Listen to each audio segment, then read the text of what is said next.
So there's a lot of uncertainty when it comes to sports performance, right? We never know what the outcome is going to be like. We can't control the weather, we can't control our opponent, but what we can control is our effort, our preparation, our attention, and our attitude. So, what I really like about this quote is that it serves as a great reminder that we need to be mindful what we pay attention to, because what we pay attention to will influence how we expend our mental and physical energy. And our energy is not limitless. I often hear athletes saying, I felt mentally fatigued before even the race began. So, what it tells me that they were overthinking, maybe thinking about all what if scenarios, that by the time it's time to perform, they have no energy. Here's some key ideas, kind of like a big picture of what we talk about today. First, attention is a limited capacity resource. Multitasking is a myth. We cannot pay attention to multiple things at once.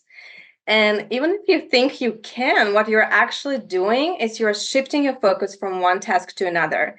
It just happens so quickly that you think that you multitask. So it leads to the second point is that we want to direct our attention to what matters and be intentional with how we focus. And lastly, we direct our attention through mental cues, also known as instructional self-talk.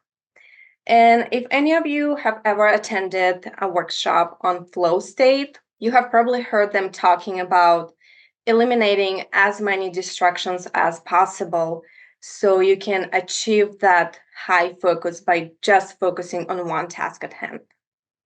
So here we have internal and external focus of attention. And these two types of focus is about how a performer is focusing.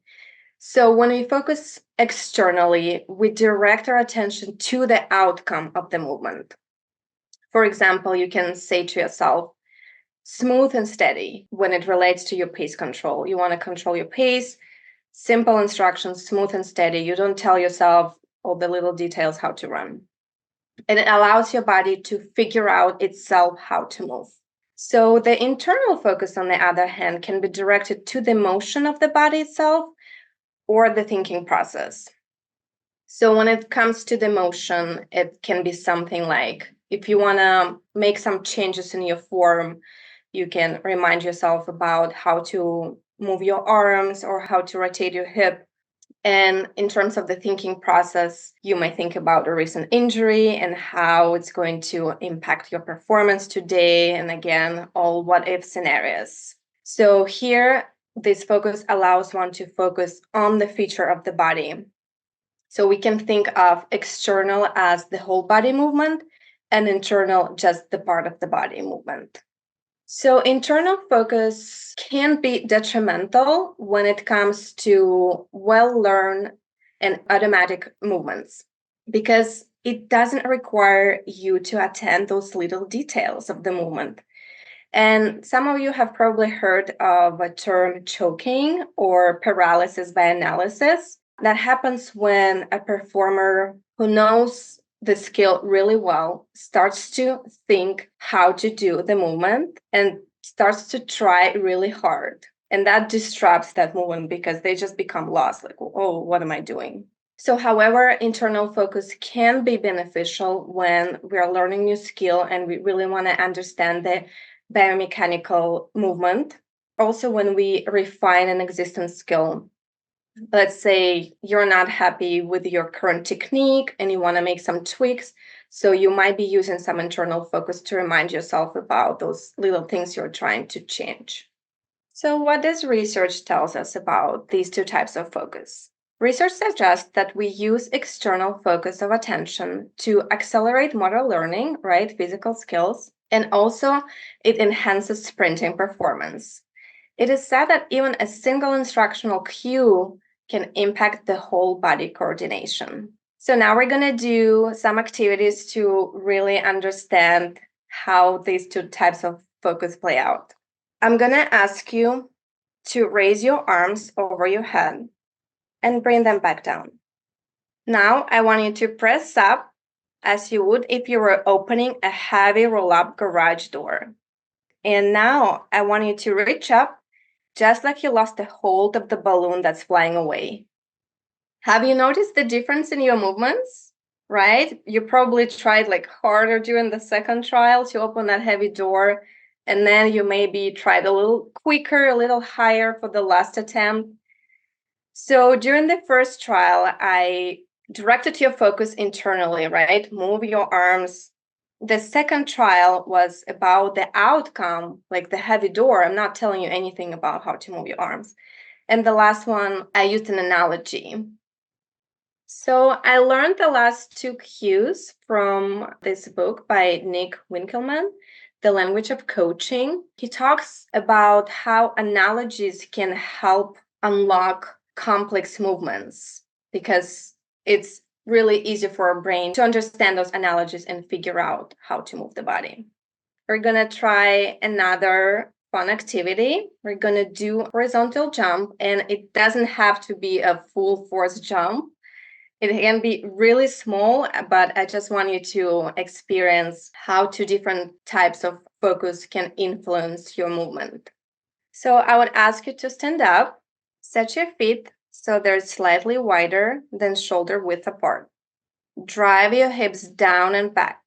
At the same time, focus on throwing your arms down and back. Once you've reached a comfortable depth, jump up and forward and land in a squat position. Now we're going to do the second attempt. This time, we're going to repeat the same jump, but you land as you were in a room where a baby had just fallen asleep. Have you noticed the difference in your jump and in your landing especially? Did you wake up a baby?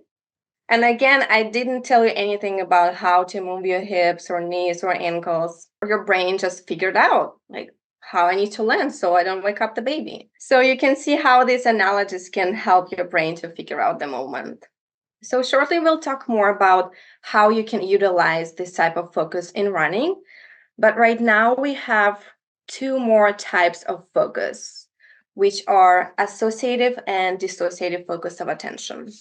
This dimension relates to what a performer is focusing on. The previous one was about how, and this is what, either the task we're executing or some stimuli unrelated to the task. So when we utilize associative focus, which is task related, we shift our attention to our bodily sensations. That can be breathing, muscle fatigue, other bodily sensations that you may experience while running. Elite runners utilize that type of attention quite frequently to ensure they run at the optimal pace. So they can adjust their pace based on that feedback on those factors such as muscular tension, breathing rate, or fatigue. Dissociative focus is task unrelated, and we use that focus when we want to separate from the execution of the skill and block out any sensory information. And it's often utilized by amateur runners. They may listen to music or sing a song just to distract themselves from that muscle pain and get through it. And if you recognize yourself using dissociative focus more frequently than associative, don't think that it's bad or wrong. We just need to be really mindful about one important factor which differentiate elite from non-elite runners, which is the former operate at the comparatively higher level of mechanical and metabolic efficiency. So this efficiency tends to reduce the perceived effort, and any unpleasant somatic sensation may come later in the race. So there's no need for them to utilize dissociative focus, which is pretty much a coping strategy to help us disengage from the pain. So what does research tell us about associative and dissociative focus? Research findings on running and exercise suggest that use of associative focus relates to faster performance, However, runners who know how to utilize dissociation are better able to endure long distances as it promotes running economy. And running economy stands for lower oxygen consumption and lower blood lactate level. So dissociative focus can help you run long distances. Now we're going to try an activity again to feel the difference between these two types of focus. Sit comfortable in your chair. You may close your eyes. Shift your attention to your breathing. Are you breathing shallow or deeply? Is your belly moving as you inhale and exhale, or only your chest? Can you feel your heartbeat? Do your shoulders feel tight and slightly elevated, or loose and relaxed? Are your hands cold or warm? Now I want you to shift your attention to the sounds around you. What do you hear? Can you hear any sounds from the street? Or maybe you can hear some sounds coming from another room. Take a moment to observe these sounds. You can try to hear multiple sounds at once or focus on just one sound. Now stop paying attention to the sounds. Take a deep breath and slowly come back here. I'm sure you can tell which one was associative focus and which one was dissociative, right? First, we were engaged with our bodily sensations. We paid attention to our breathing, how we breathe. We noticed our body temperature and muscle tension. And then during the second attempt, we weren't paying any attention to what was going on with our body. So here is a real life case, something I have come across multiple times when working with runners. And we're going to look at different ways to tackle the situation by altering our focus of attention. So here's the vignette. A runner becomes fatigued when there's a still long way to go before the finish line. The mind may attempt to hinder performance by amplifying discomfort and prompting negative self-talk. The runner might say something like, "My heartbeat is too high. I gotta stop. This is becoming dangerous."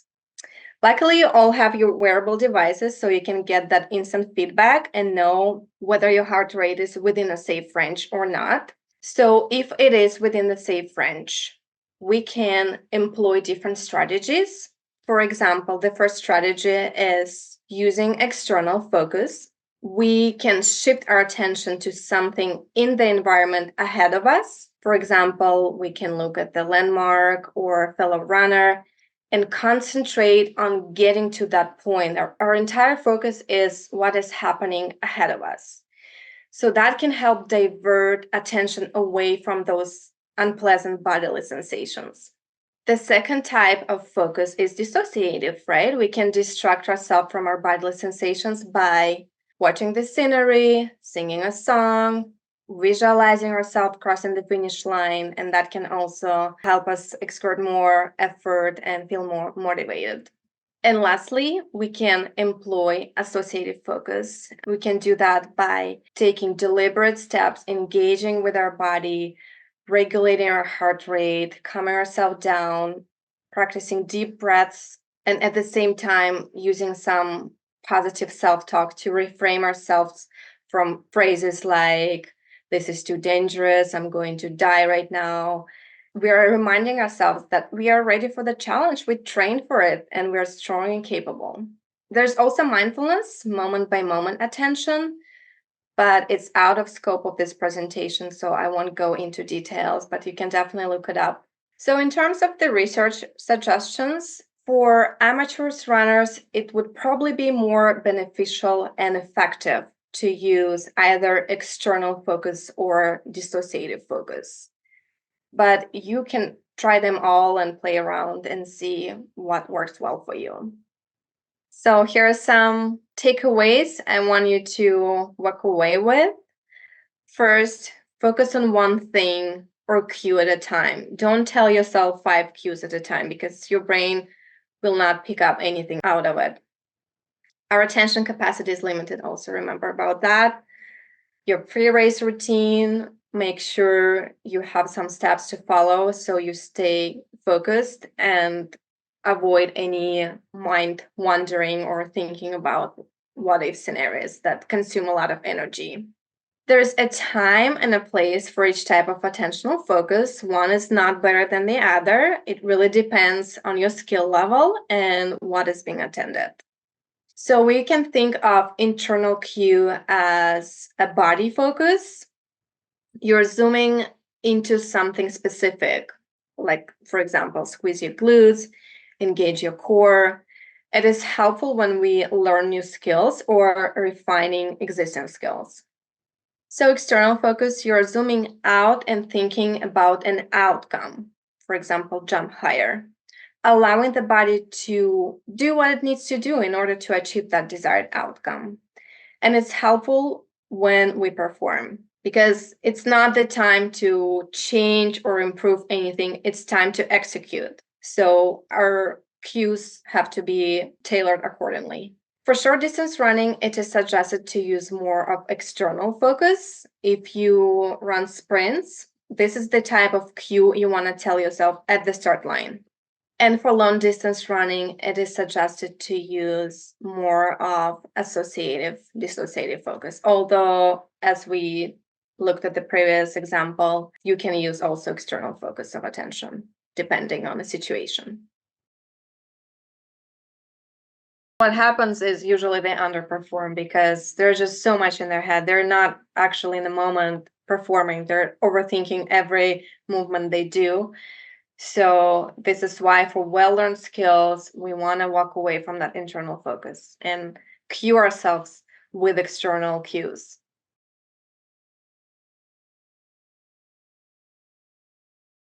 That's a great question. I actually recently attended a webinar about new technologies and wearable devices. They just came out like the first, I forgot what's the name, Whoop? Is there like a watch Whoop called or something like that? Heart rate variability. And an Olympic swim team was giving those watches that shows you in the morning how recovered you are and it gives you a score or something. And so imagine those runners, they're there already at Tokyo Olympics. They wake up in the morning, they look at the watch, and it tells you your recovery is poor and you need to perform today. So it can really mess up your mental state, your mental preparedness, because now you have this data and now you have this room to think that you're not going to perform well. I didn't rest well. What's going to happen? So it can be very useful at times and it can be detrimental. So we need to use it very strategically. Focusing on the outcome, thinking of your time. Am I going to hit my time or not? Thinking of other runners and your placement. I think those are kind of like enemies because they drain your energy, they make yourself doubt, and we are here just to perform and be in the process. And when we think about the outcome, we are not really here in the moment, we're somewhere in the future.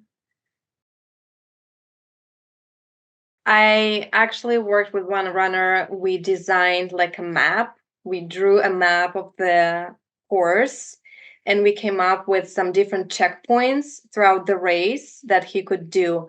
So his focus would be only what's the next checkpoint? What's the next checkpoint? And that is really good for those who focus on the outcome or are really concerned about the time because you have your agenda. And I know at mile 1, I'm going to do a body scan or I'm going to take my gel. At mile 2, I'm going to check in with my breathing and my muscle tension. So you're busy, you have things to kind of like a micro goals, like Joshua said. So you can definitely be strategic and utilize different strategies, not just go there and run and try to focus on the next tree. It's a really not good idea to try any new strategies on a race day. And it's best to do a simulation training, run the distance you're going to run, way before the race, so you have time to recover, and try those strategies and really pay attention to how it made you feel. I make all my athletes journal. They hate it, but then it provides us so much information about little things that worked and didn't work, because oftentimes if it worked, we're like, oh, okay, it was great.